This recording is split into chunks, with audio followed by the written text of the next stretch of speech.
There you go. Durham, entering the fourth year, what's this evolution as a player been like for you? Came in initially as a inline guy, and now obviously you're trying to be a more well-rounded tight end. What has the evolution been like? Yeah, I think you hit it kind of on the head. Obviously my first 2 years here, really, year and a half, 2 years, my primary responsibility was, the run game and pass protection and things of that nature. But I think, at this position, we're all trying to become more well-rounded. So you can stay on the field more often, be more, have more variety in terms of who we put on the field at what times, and just kind of being able to be on the field, like I said, more often. So I think that's where it is. Just kind of working towards that still. And that's the ultimate goal, is to become, totally well-rounded. If I get one more in, when you see the team draft a tight end, sign a tight end, draft a basketball player to develop, what goes through your mind as a guy in the final year of his contract? Yeah, well, I think the way I think about it is that when you're a team, like we are, that's, kind of trying to start shifting this culture. And I think we're on our way of doing that. Winning more games, becoming more talented. You want to just bring in good football players. And that's kind of how I look at it. Like, Hunter's a good football player. Seathan's a good football player, and you want to surround yourself with good players when they're available. And I think that's what we've done. I think we're pretty deep at this position. I think we're pretty talented from top to bottom, which is kind of fun, just to be around guys who, are good, or, have talent. So that's how I look at it. And I think that's, I'm not the one making the decisions, but I think that's what you want to do, is bring in the most talent.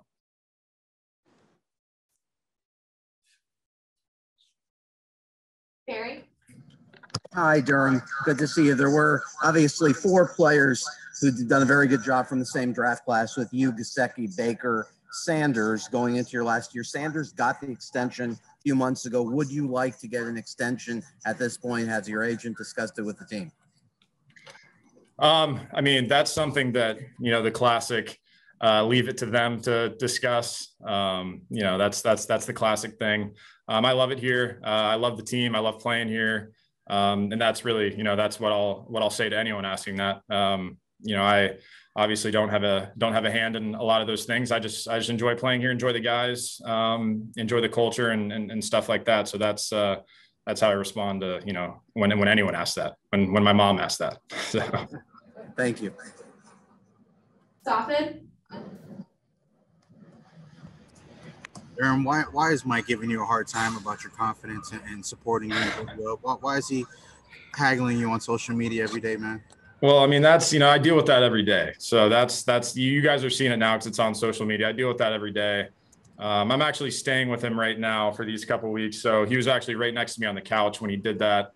So, these are things that happen on a day-to-day basis. And now it's in the public eye. You guys can see what I deal with on a daily basis. So that's nothing new to me.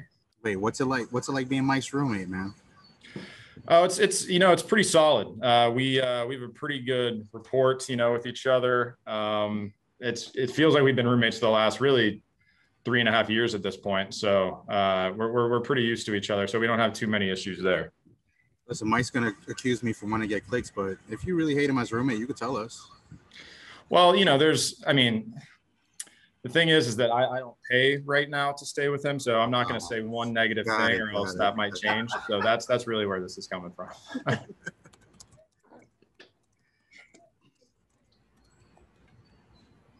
Travis? Hey, Durham, tough act to follow there from Safid as usual. I wanted to ask you about Coach Godsey. You've been in his tight end room, obviously, for a year now and or going into your second year. I was just curious about what you think about his promotion to co-offensive coordinator, what he brings to that position, and just some of the kind of changes you've seen in the offense so far. Yeah, with George, he's just a very smart guy. He's an encyclopedia in terms of really offensive knowledge in general, which I think has really helped me and Mike kind of develop the last couple of years. Understanding offenses, just not from the tight end position, but kind of from an overall perspective. And it wasn't surprising to see him get promoted. He's been in a situation where he's an OC before. I think that's where he's going to thrive because he knows so much about it.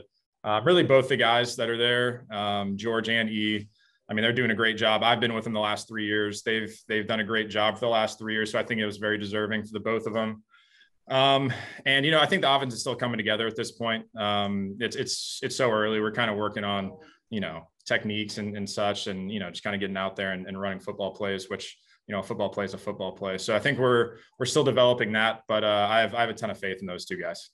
So Mike told us, I think it was last week, that he's pushing to get 5 tight end sets on the field and throw you guys the ball every single play. How's that debate going in the tight end room?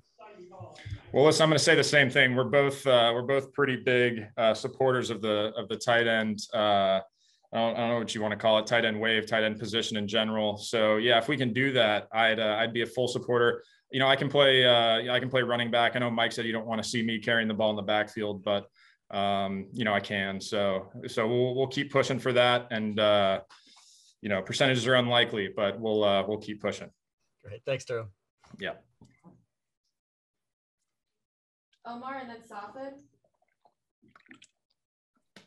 I want to ask you, how did you end up living with him? And does it come up that you make substantially more than him this year? Yeah, the situation is I had an apartment down here, lease ran out. I was back in Texas for the off season. And when OTAs were kind of up in the air, I just kind of stayed back in Texas working out. And then when we decided to come, Mike still had his place. I knew he had a guest room. So I said, I didn't ask. I said, I'll live in your guest room for a few weeks. And that's what I'm doing. And every now and then he'll bring that statistic up. But I mean, we're not going to get into the serious financials, but he was a 2nd round draft pick, et cetera, et cetera. It goes much deeper than just the number for this year. It does even out after a while. Yeah, absolutely.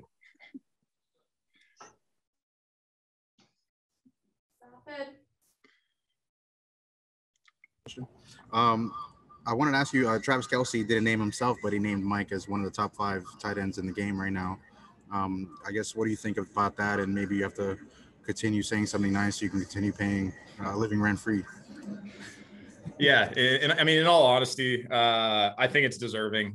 I give him a lot of crap, but I think it's absolutely deserving, being with him for the last 3 years and seeing how much he's developed.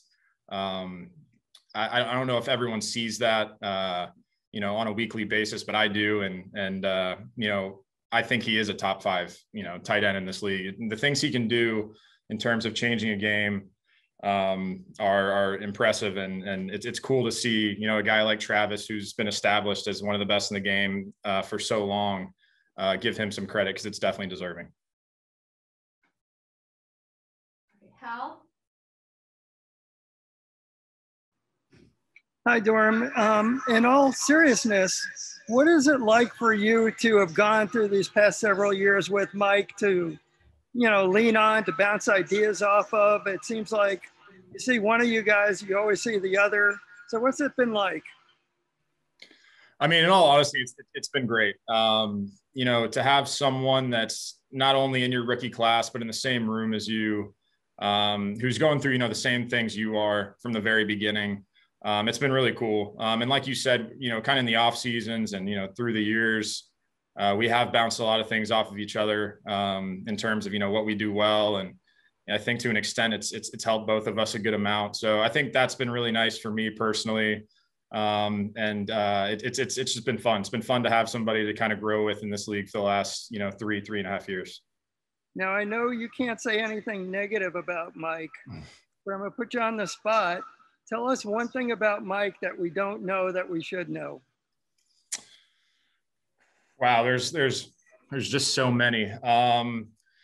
His basic knowledge of so he's a smart guy. Mike's a smart guy. He knows football very well. If you ask him academia questions, he might get those potentially right. But basic knowledge of most things in terms of like common sense, let's call it, movies, shows, anything in pop culture, he knows absolutely nothing. He knows nothing. You can ask him any question, he won't be able to answer it. any song, any whatever. The other thing is he claims that he's a pretty good cook and he doesn't know anything about it. He can make baked salmon, but if it's not baked salmon and he tried to make something, he'd probably poison us with undercooked meats or whatever. So common knowledge is a 0 and cooking skills very low. So those are 2 fun facts for you.